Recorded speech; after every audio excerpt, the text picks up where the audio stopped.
The sight and sound of a Spitfire soaring in sunny skies never fails to lift the spirit.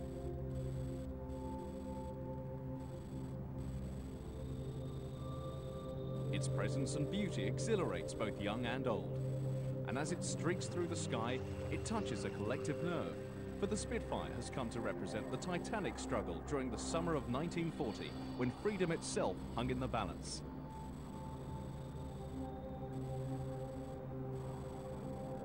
The Spitfire is more than just an aeroplane, it is an icon.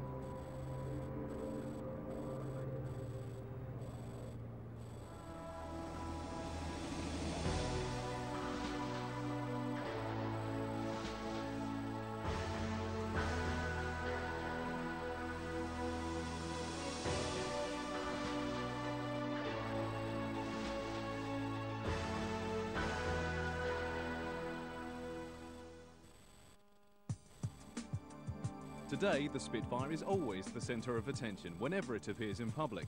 And although they are often seen, they are something of a rarity. There are only about 50 flying examples in the world, and that's despite the fact that over 22,000 were built during the 12 years that it was in production. In fact, more Spitfires were built than any other British aircraft before or since. Not surprisingly then, the Spitfire has become a very valuable aeroplane indeed. The restoration of Spitfires has grown into a multi-million-pound industry. For the operators and pilots that bring these iconic fighters back from the dead, it is a great responsibility, as they are also guardians of the nation's heritage. Well, it's a beautiful looking thing. I mean, it's a sexy aeroplane, there's no question about that. It looks right from every angle. It was involved in the classic battle of recent times, the Battle of Britain, and no one forgets it. Not at the moment, you know. It's still very much in recent memory, and even though it was 60, 70 years ago, it's still something that we know all about and want to know about.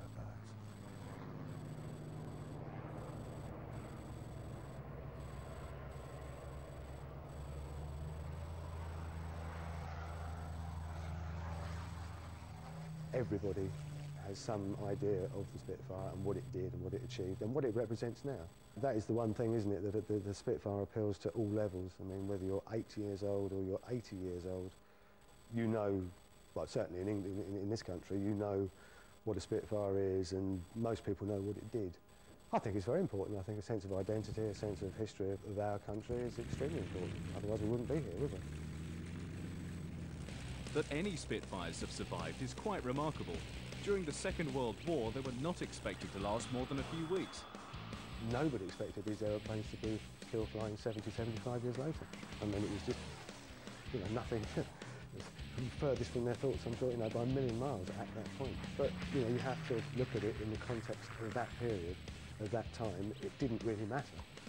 Preparing for such longevity was never a consideration for those who designed and built these aircraft. But where does the story of this design icon begin?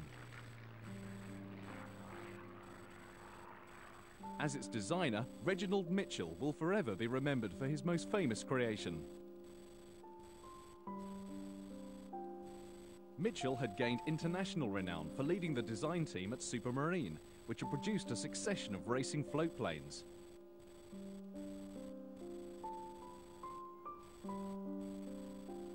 In 1931, one of these aircraft won the coveted Schneider Trophy for the 3rd time in a row, an unrivaled success at a time when aviation prowess was held in as high regard by the public as sporting achievement is today.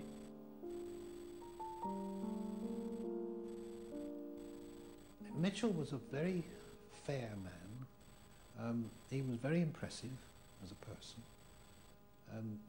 He was a very good listener. And he was very decisive. He would listen, though. He was quite prepared to listen to all the arguments. And of course, you know, there's always, or very often, there's more than one way to solve a problem. But he did actually make decisions based on listening to people. What was nice about Mitchell, again, was that he always said it was, don't congratulate me about something. My men are the chaps who deserve the compliments and so on. And he always did that so nicely, I think. Using the wealth of experience he had gained in high-speed flight, Mitchell turned his mind to designing a fighter. In the mid-1930s, Britain's Royal Air Force and most foreign air forces flew fabric-covered biplanes with fixed undercarriages and open cockpits. When the Spitfire made its maiden flight on March the 5th, 1936, it was therefore something of a revelation.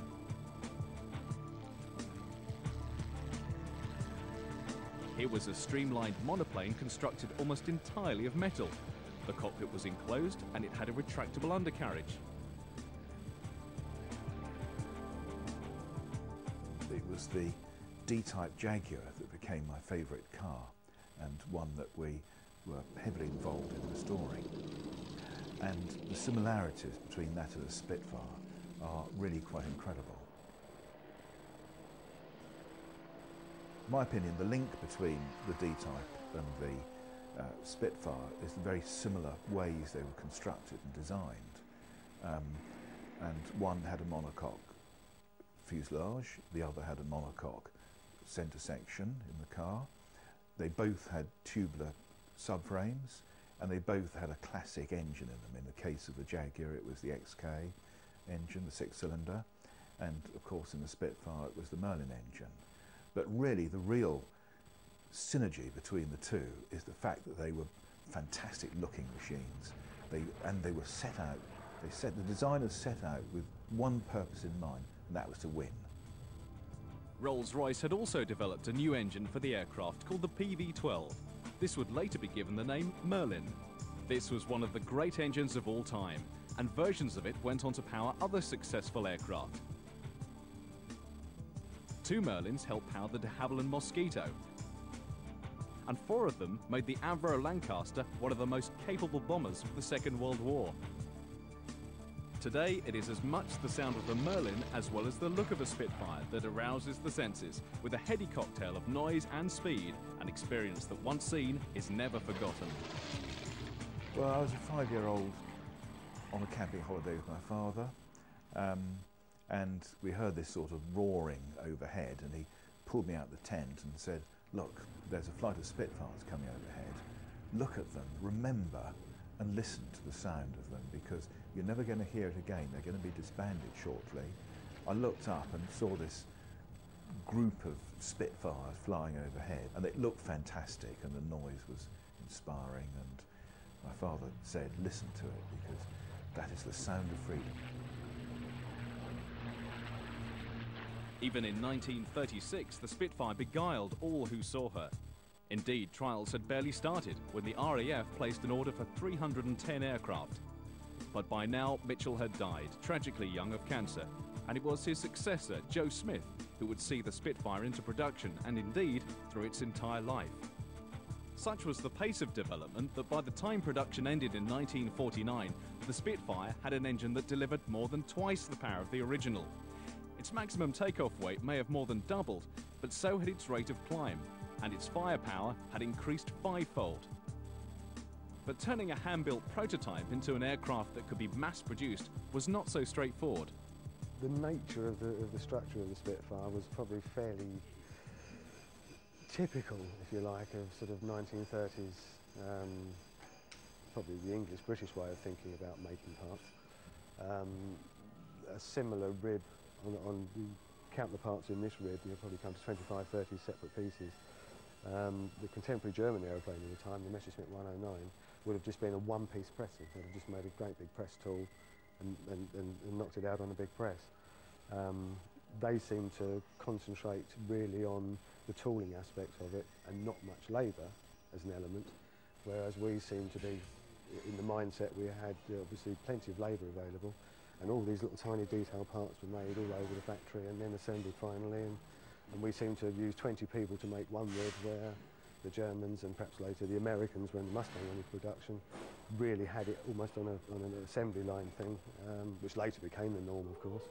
But the Spitfire never did. I mean, they were made like this from 1936 to really for the next 10 years. I think obviously perhaps, you know, when the factories were dispersed to all the various satellite things, and I think there's sort of 40 different major subcontractors, as well as probably a myriad of much smaller ones, then this type of structure lent itself to be able to be done in the most sort of, you know, really basic workshops, to be quite honest. Whereas if the German assembly shops were ever bombed and the big presses were hit, then they were absolutely stuck to production. Whereas we just merely moved benches and set up somewhere else, and the continuity then was ensured. So, I mean, this type of structure obviously does have its merits. Plus the fact it's, you know, the other side of it, I guess it's easy to repair. I mean, if half of this rib got damaged in combat, you take that bit out, a couple of the diagonals, put a new bit in. If it was a one-piece thing, obviously, then the whole thing would have to come out, necessitating perhaps the wing being broken down further and repairs taking much longer. In August 1938, No. 19 Squadron at Duxford became the first RAF unit to be equipped with the new aircraft, now designated the Mark I. A year later, when war broke out in September 1939, 306 Spitfires equipped 10 squadrons. But it was a year later, as the Battle of Britain raged in the skies over England, that the Spitfire earned its place in history and in the hearts of the nation. The Battle of Britain Memorial Flight serves as a flying memorial to all RAF personnel who have lost their lives in conflict.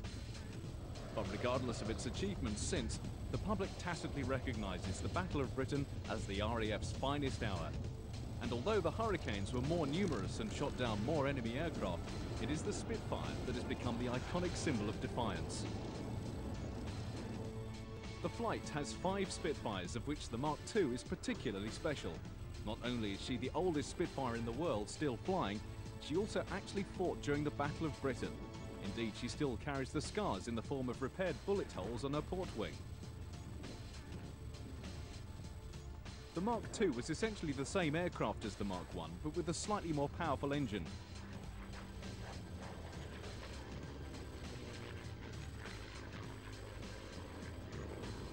Just 4 years earlier, the Spitfire had made her maiden flight as a hand-built prototype. Now she had been transformed into a fighting aeroplane. Already there had been some changes. The flat canopy of the prototype now had a bulge added to stop, it is said, pilots banging their heads when moving around rough ground. In reality, it would give pilots better all-round visibility during air combat.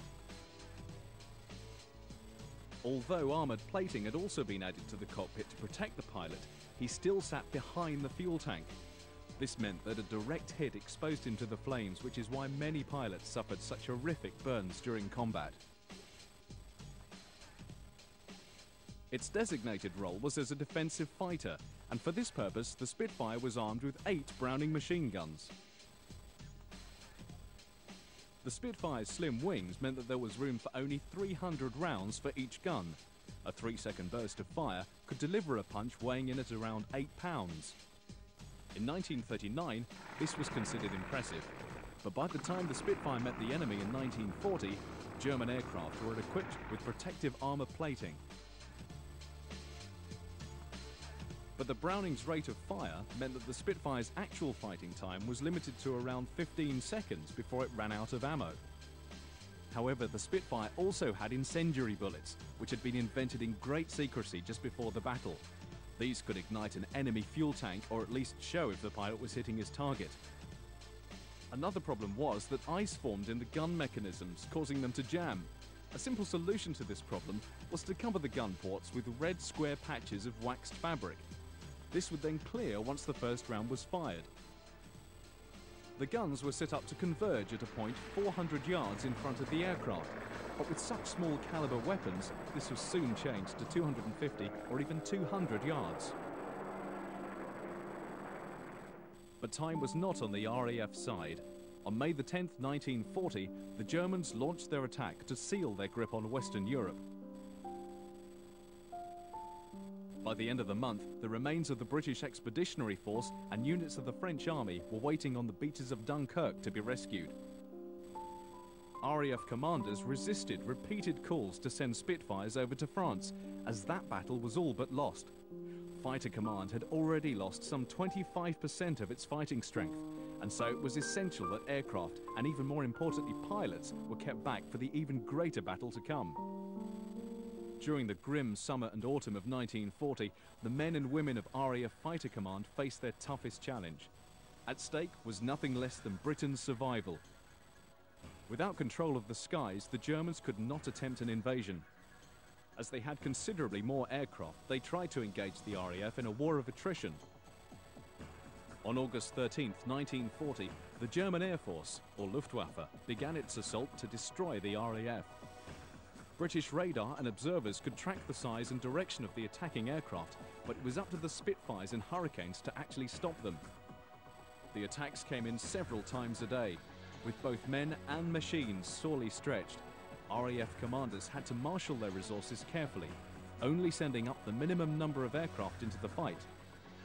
Waiting for that telephone to ring was the most exhausting part of being a fighter pilot during the Battle of Britain. When it rang, the message may be, the NAFI's here with tea, which was you enjoyed the tea, but somewhat shattering. When it rang and you were scrambled, it was a wonderful relief. Once you were strapped in the aircraft, in it, then you felt, you know, we're on our way, we're doing something. Day after day, they would square up to the Luftwaffe's fighters, the Messerschmitt 109. This aircraft too had a racing pedigree, and with 2 cannons it was slightly better armed. But the Spitfire was faster at the lower altitudes where much of the fighting took place. With regard to combat flying, the one thing you always needed if you were going to survive was speed. Because when you were attacked, you went into a tight turn, which immediately made your speed drop virtually to nil. In fact, stall if bullets were whistling. So then you had to get speed, and the only way was to dive down and aspire to get the speed up, even if you climb back up again. Also at high speeds, the Spitfire's controls did not get as heavy as the Messerschmitts. Thus the Spitfire pilot could dive away and pull up much later than the enemy. And in a turning battle, the Spitfire's famous elliptical wing gave the pilot more warning of an impending stall, which again gave him greater control in the combat zone.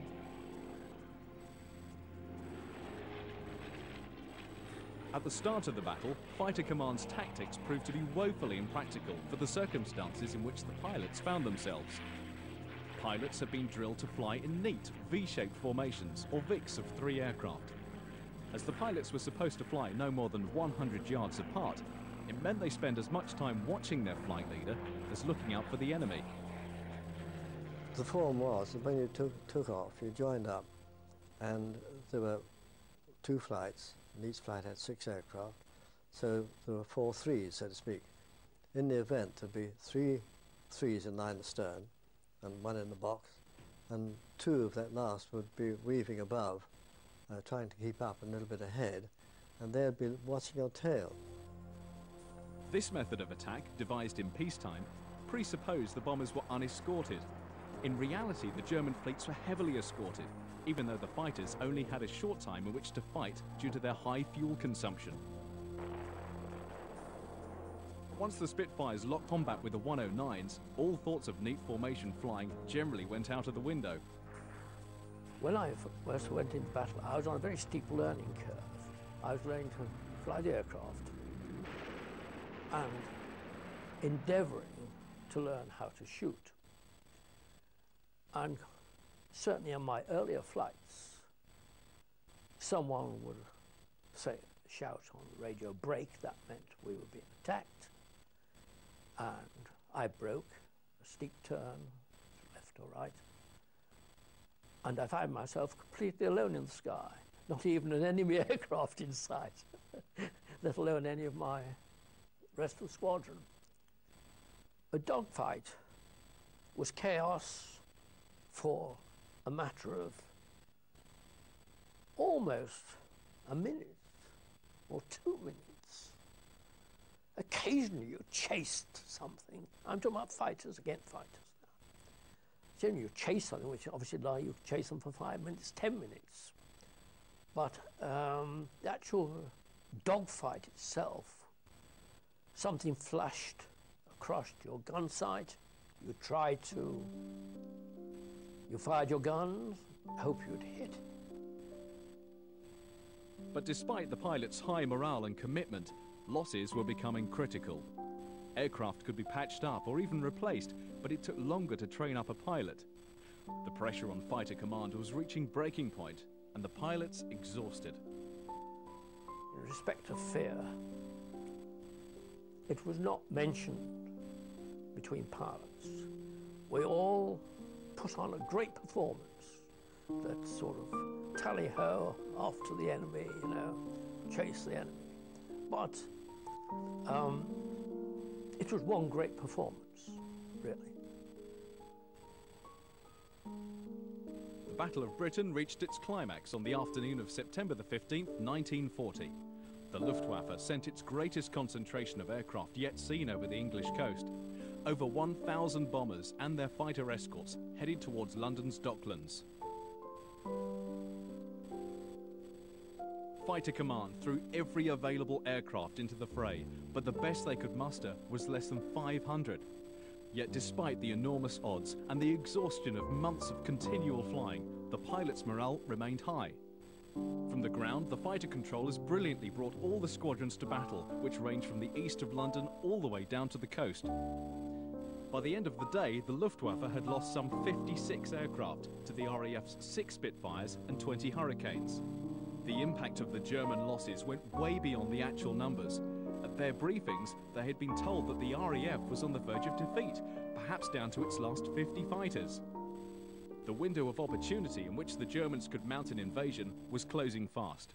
By October, the tides and weather would not be so favourable. As the RAF was far from defeated, Hitler ordered a postponement of the invasion to the following year. In reality, the idea was never resurrected. The Battle of Britain was RAF Fighter Command's finest hour.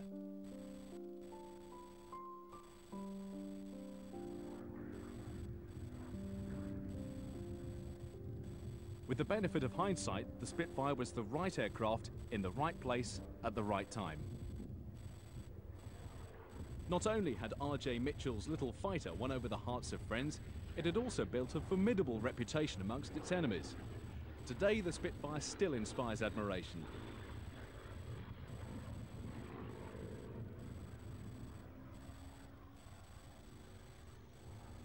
The events that created the Spitfire's reputation may now be passing out of living memory, but we can still bask in the warm glow of the achievements of an older generation.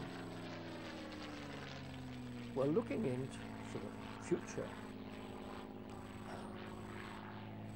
from a time in the Battle of Britain, I didn't realise I was part of history. I was just someone trying to do my little bit and survive. And that was it. The bigger picture didn't exist.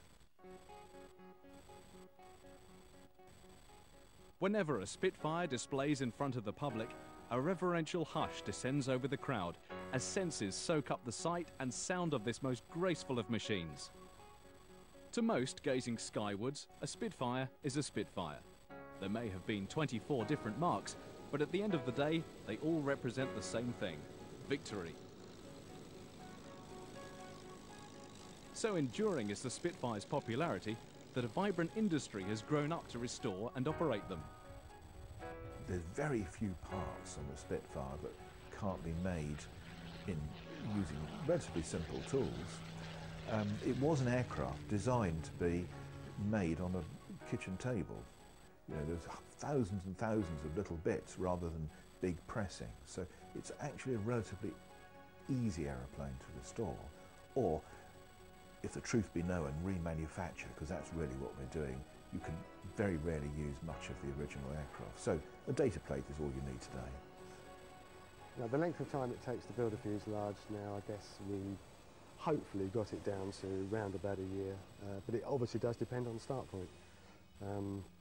Having said that, I mean, if a fuselage comes to us as a complete item already, it still has to be stripped, cleaned, inspected. You know, even if everything is going back together and it ends up being 99% what came in the door. It's probably somewhere then between 12 to 14, 12 to 16 months. The earlier marks didn't change very significantly. The Mark 1 really through to the Mark 9 is very much the same basic structure. The later marks, the heavier the engines, the heavier the armament became, the more equipment in the fuselage. They did put strengthening plates, material thicknesses increased somewhat, but it wasn't really until the later marks, the Griffin engine aeroplanes came along, that there were what you would call some more significant changes. Things were then beefed up. There were skin gauges increased, some frames differed very slightly. The fin itself became larger to cope with the bigger engine, so the fin units on the later aeroplanes are very different. And also with the wings, I mean, the spars were increased lengthwise for the cutouts of the tube, so that gave a significant increase in the strength of the spar.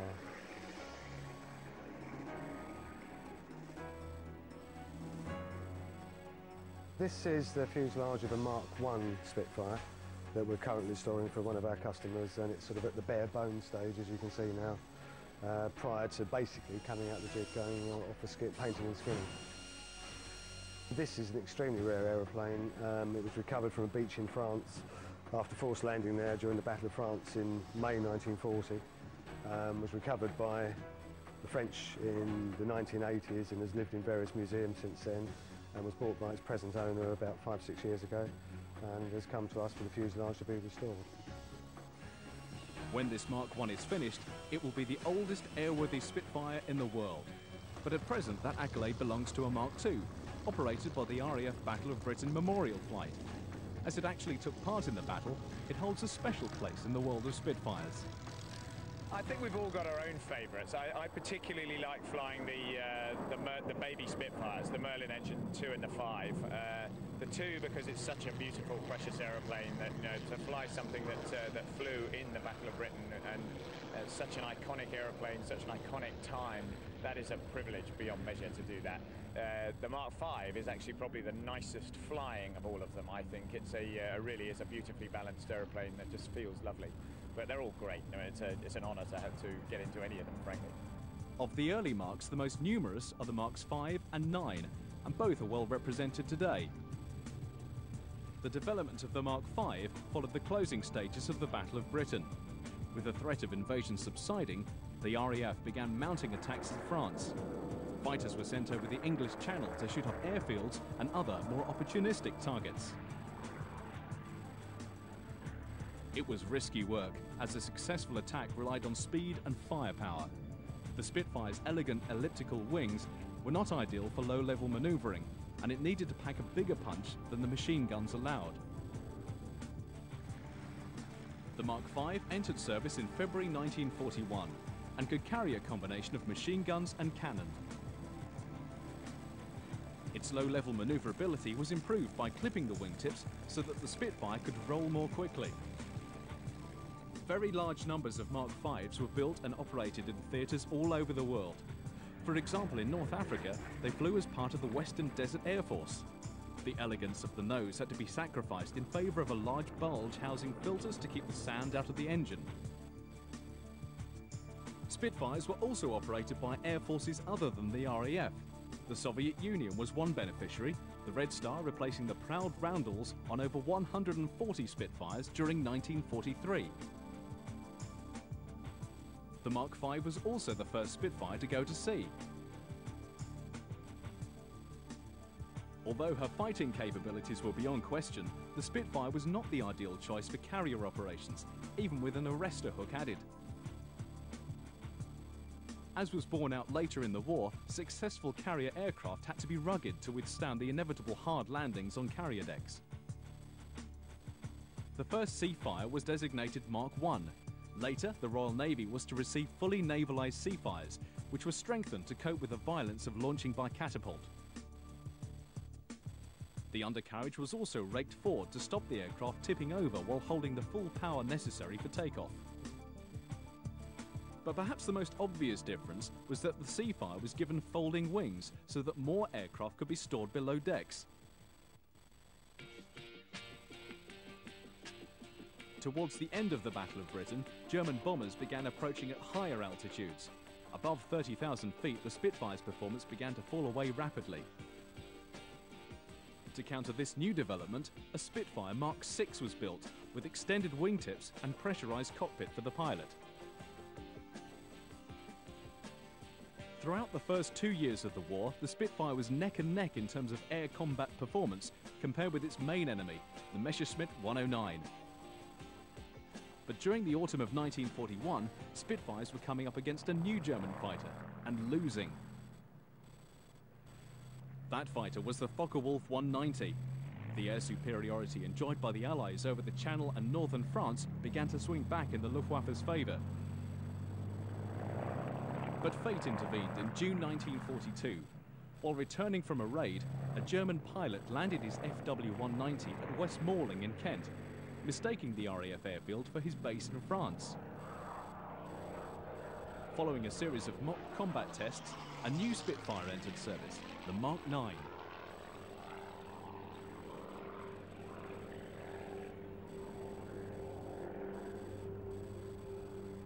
This Spitfire was every bit the equal to the FW-190 and generally superior to the latest development of the Messerschmitt 109. Although it was only intended as a stopgap, more Mark IXs were produced than any other Spitfire, and its manufacture continued right up until the end of the war. Its Merlin 61 engine was 1.5 times more powerful than the Mark Is.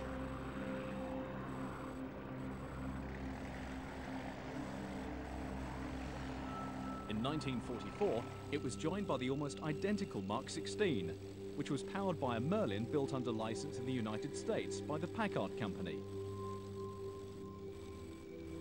Some of the later Mark IXs and 16s also had a teardrop canopy and cutback rear fuselage, which improved the pilot's visibility, something that had been a problem since the start of the war.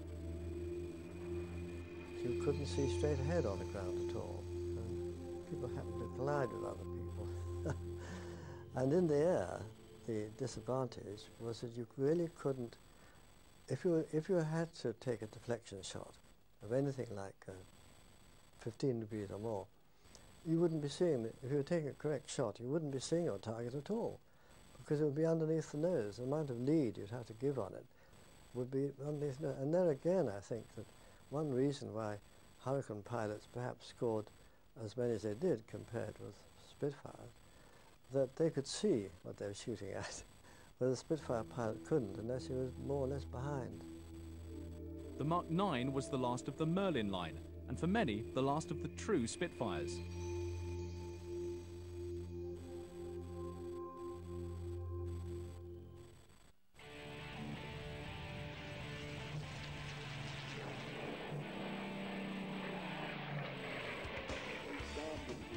A far rarer sight today is that of the Griffin-powered Marks.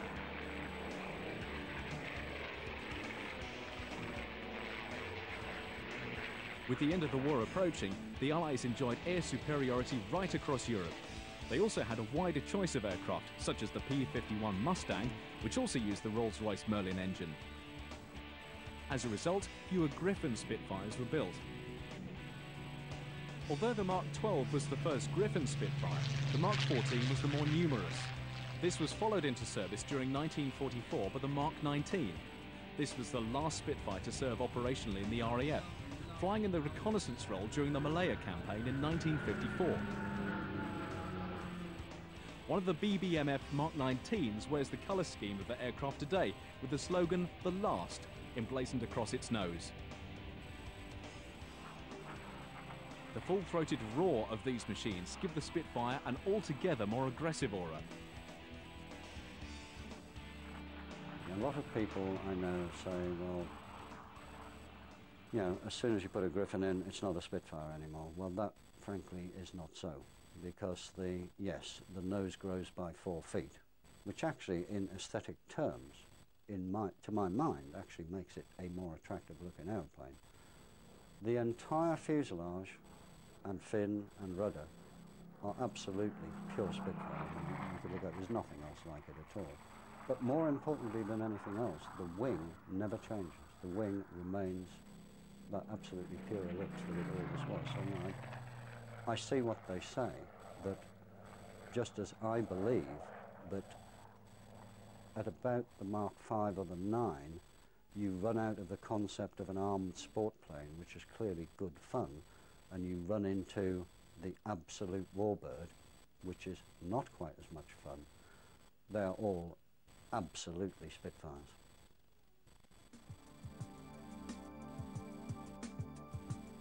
Spitfire displays are always a highlight at air shows. This iconic aircraft is arguably one of the most recognisable shapes in the world. And with that recognition comes a deep sense of history and heritage, as each one flying today has its own unique story. Although more Spitfires were built than any other British aircraft before or since, relatively few remain flying. Of the 40 or so airworthy Spitfires flying at any one time around the world, there are more Mark 9s flying today than any other Mark. But the almost insatiable demand means that a vibrant Spitfire industry has grown up keeping alive skills that were common over 60 years ago and, some would say, improving on them. It takes us probably to do a complete fuselage and a pair of wings. You're looking at probably 3 years or so. Obviously each project does vary according to its start point.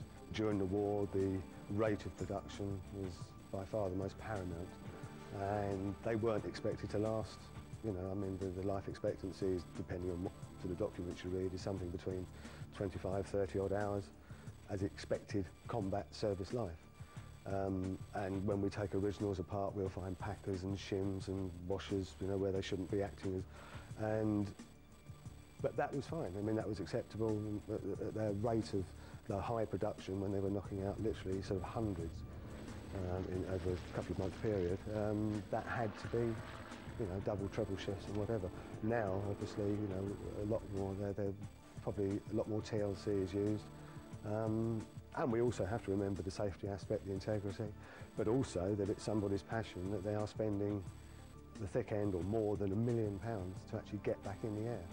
So everything does have to be, you know, as perfect as it can be before it leaves the workshop, of course. Finding a suitable aircraft for restoration requires a lot of patience, research and a deep pocket. There are no real pitfalls to be aware of other than customers' various dictates. Say fitting guns is now almost pretty much the norm, to get the original type guns deactivated and put back in. And that's one thing, I guess, that has changed quite a lot since we've been doing it. That in the 1980s, the wings were just skinned over in as many big sheets as you could, just to get the wing done and finished. And now people would sort of hold up the sign of the cross at that, saying, no, you know, if it had a panel here, a machine gun thing here, an access door there, and everything actually has to be as it left the factory. The Spitfire's wing is one of the most recognisable of all shapes, and its design is one of the reasons why it survived in service so long. When you see the plan form of the aeroplane, it's probably the wing that makes it very distinctive, very recognisable, and which was achieved really by, as we always say, there's not really one straight line on a Spitfire anywhere. Fuselage, tail, and especially it's true of the wing.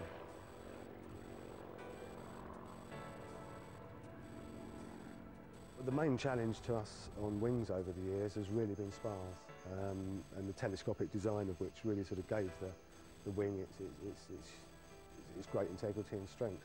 I've got a small offcut here of one that we've made fairly recently, where you can actually see the interlocking 5 different sized tubes with the 1.5-inch bar in the middle, which when bent then locks the 6-degree dihedron in place.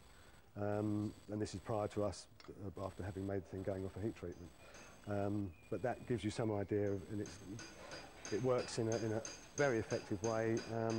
And really, I suppose that was the most innovative thing about the wing design, as far as we're concerned. The technology of the 1930s sort of leapt forward with this design, and I suppose that is really the secret of the wing's success.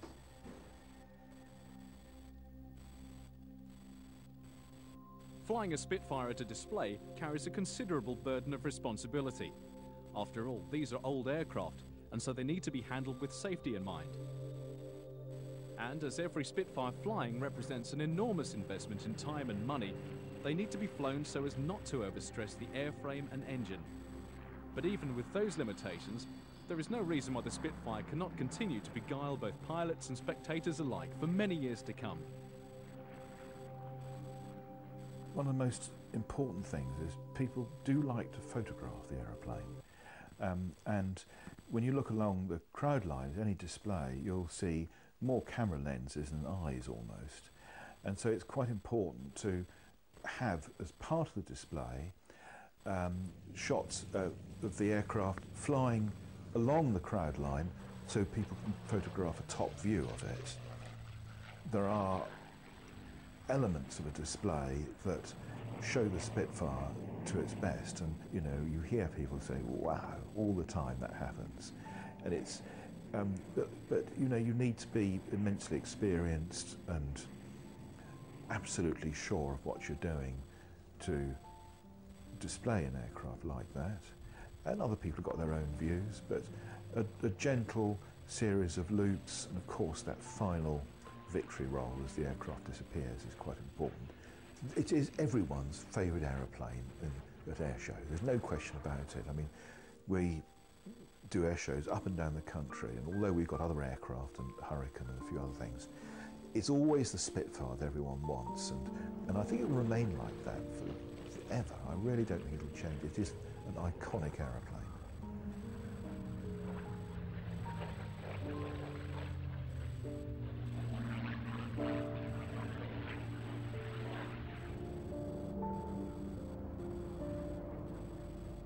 People are entertained more by things with which there is a direct human contact. Now, by that I mean that if you're flying a Tornado, you are largely a systems manager.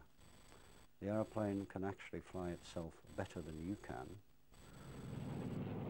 And I would actually put it down to that the aeroplanes look good. I mean, there is, for my money, certainly nothing that looks better than a Spitfire.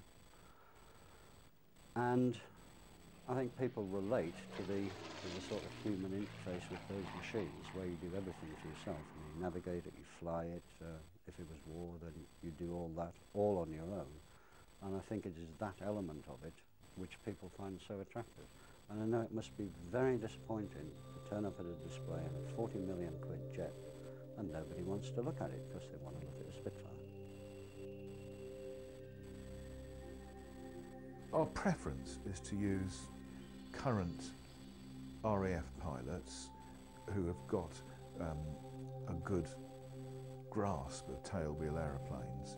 But to get to that stage, you had to go through a number of other aircraft, and you have to have, I mean, our favourite trainer is the Chipmunk, because its handling and circuit pattern for landing is similar to a Spitfire, a lot of to a high degree.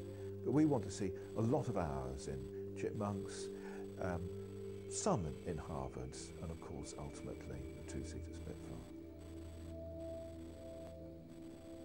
In your first season, you fly all the Merlins. You start on the Hurricane and then graduate to the clip-wing Mark 9 Spitfire initially. Then the full-span baby ones, which are the hardest actually of the lot to land. But the babies are the hardest. I mean, the Merlin engine full-span ones have the same narrow track undercarriage that all Spitfires have, but they have a very small fin and rudder. So actually it's a real challenge on the ground. In a crosswind particularly, it's very daunting. And given the preciousness of the aeroplanes, then obviously that makes it doubly demanding in terms of you're very conscious. You cannot mess it up. You've got to get it right.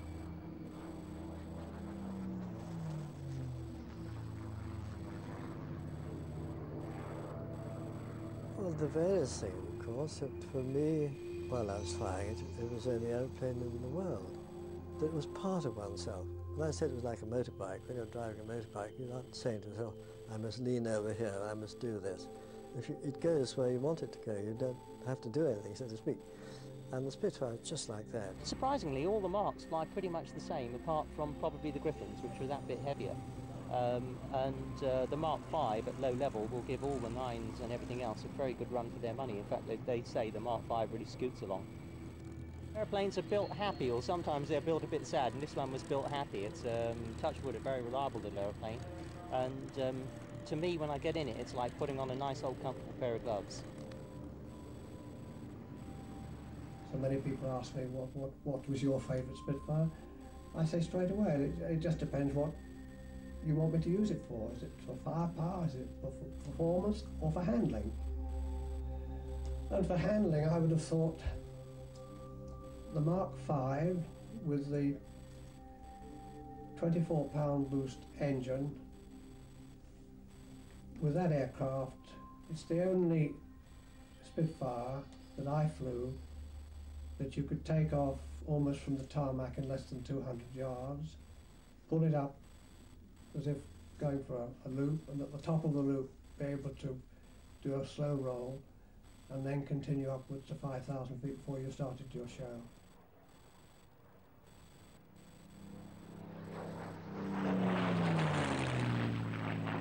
Well, the various things, of course, for me, while I was flying it, it was the only aeroplane in the world. I don't want to have an emotional experience with it. For example, if you were doing a flight test in the evening after the sun had got down, and you'd do your test and then you'd fly around a bit, perhaps do a few aerobatics, but somehow one knew that it was just as noisy in the cockpit as it ever was. Somehow it felt that everything was quiet in the world and everything was beautiful. The conflict the Spitfires have come to represent is rapidly passing from living memory. But the Spitfires flying today, and those that will fly again in years to come, will ensure that the Spitfire's iconic status survives. It will be up to historical documents to tell us the facts, but it will be the spectacle and sound of a Spitfire soaring through a summer sky that will continue to touch a collective nerve and remind us what deliverance actually felt like.